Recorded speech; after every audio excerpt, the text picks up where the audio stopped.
Hello Ven, I hope you're doing well. Here's a quick guide on how to complete the Blooming Deep Lost sector, solo and flawless on expert difficulty. Timestamps are in the description below. This sector can be found in the Pale Heart. Spawn in the Blooming and travel straight forward past the large tree in the center of the map. On the opposite side will be the entrance up against the cliff wall. If the flag is locked or if it isn't there, you will first need to complete the sector normally in order to unlock the higher difficulties, or complete the final shape campaign. This sector contains overloads and unstops. The threat is arc and there are a few arc and solar shields throughout. For some reason it does not mention this, but there are a lot of void shields near the start. During the recording of this video the surges were arc and void.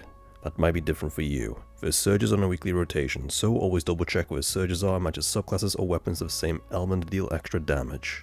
Moving on to loadouts. Around the sector all 3 characters and these are the loadouts are used. Around Warlock Prismatic with Song of Flame, Prismatic Hunter with Silence and Squall, and Prismatic Titan with Twilight Arsenal. For unstops around the Enigma, Riptide and Null Composure. For overloads I had Thunderlord, the Monarch and Commemoration. In addition the Warlock Stasis turrets and Riptide can stun both champs. Now you do not need the same exact weapons or armor pieces as me. As long as you have something to stun the champions with, you're ready to run it. This is where you can see a variety across the board to show you if you can complete the sector with anything you want and whatever you're comfortable with. Use the same loadouts and weapons or mix and match, your choice.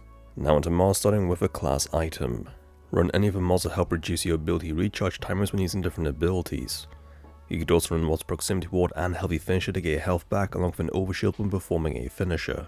For leg armor you can run mods that help with your ability regen when picking up orbs of power. You could also run scavenger mods to pick up additional ammunition when picking up ammo bricks.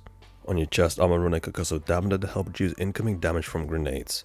The threat is arc, so definitely have a resist mod because incoming arc damage is increased by 25%. If you have room, run a solo resist against the boss. For gauntlets, run any mods that boost your abilities or help create orbs of power. Finally, for the helmet, I suggest you have a heavy ammo finder mod on for additional heavy bricks. You could also run Cypher mods making orbs of power or run ashes to assets to get back on grenade kills. This is what I used, so either copy it or use it as a template to make your own. Once again, you did not need the same weapons, armor, subclasses or even mods as me to complete this lost sector. With that out of the way, let's get straight into it. The strategy I'm going to show you can work on all 3 classes. Once you spawn in, you will have a couple of void shielded taken ads and an unstopped champ near the back. Take out the void shielded ads first, and then you can use the ledge on the left to get some high ground above the unstop for an easier kill. Around the corner will be a lot more void shielded ads, including some hobgoblin snipers. Just stay near the start and use your grenades and any explosive damage weapons since they will be nicely grouped up. Some of them can get stuck in the vegetation on the right side, so make sure you don't leave any survivors so they do not shoot you in the back.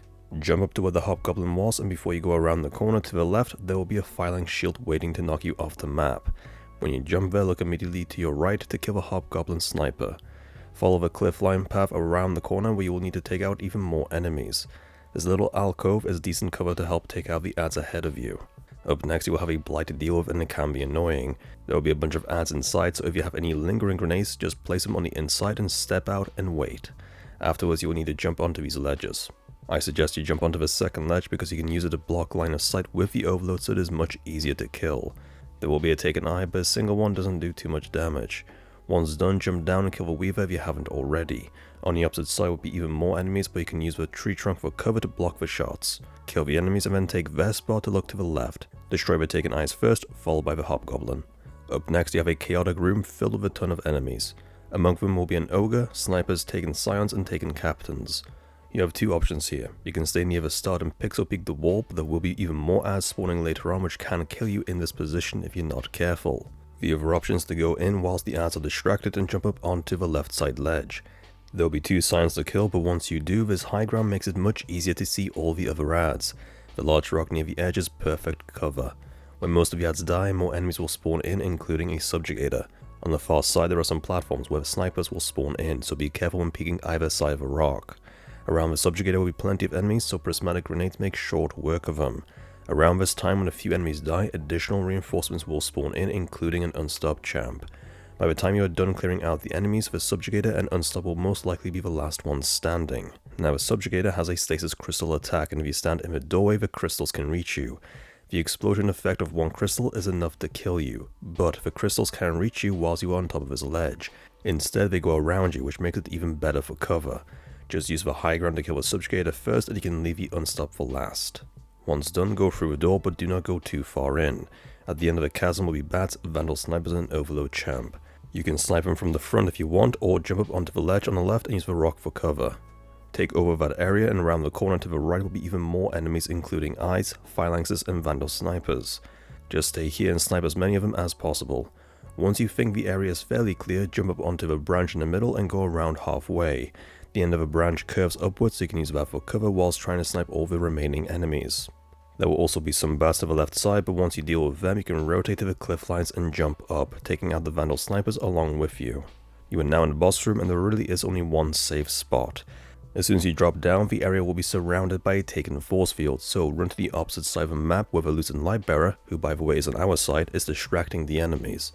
Run past all the ads, including the boss, and get to this rock as soon as possible. From here you can snipe all the enemies one by one. Sometimes some of the taken thrall will jump up onto the left side, but they can all be one shot. Every so often some taken hobgoblins will spawn on your left, so keep an eye out for them. In between, try to damage the boss whenever you can, and if the boss throws fire towards you, just hide behind the rock. Whilst this is happening, the Lucent Hivebearer will actually be helping you to kill the ads, especially the boss, so let it do the work for you. Occasionally a green shield will appear around you when a Lucent Lightbearer retreats. Don't worry about it, it doesn't stay forever.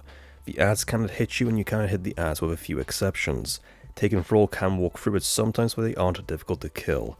You can actually step out of the shield, but don't go too far, otherwise you cannot get back in. Stand right on the border of it and you can shoot outside of the shield. When a boss is on his last health bar, more ads including an Unstop will spawn in. Just use the same technique with a green shield for cover. Step out, damage, step back in. This is why Prismatic is so good for clearing out the ads, because you can wait. In some cases, if a Lucent Lightbearer is still up and fighting, it can actually kill the boss and the Unstop for you. And there you have it, that's how you complete the Blooming Deep Lost Sector solo and flawlessly on expert difficulty. If you have found the guide to be helpful, then please like, share and post a comment. Don't forget to subscribe for more Destiny 2 guides. Thank you for watching, and I'll see you next time.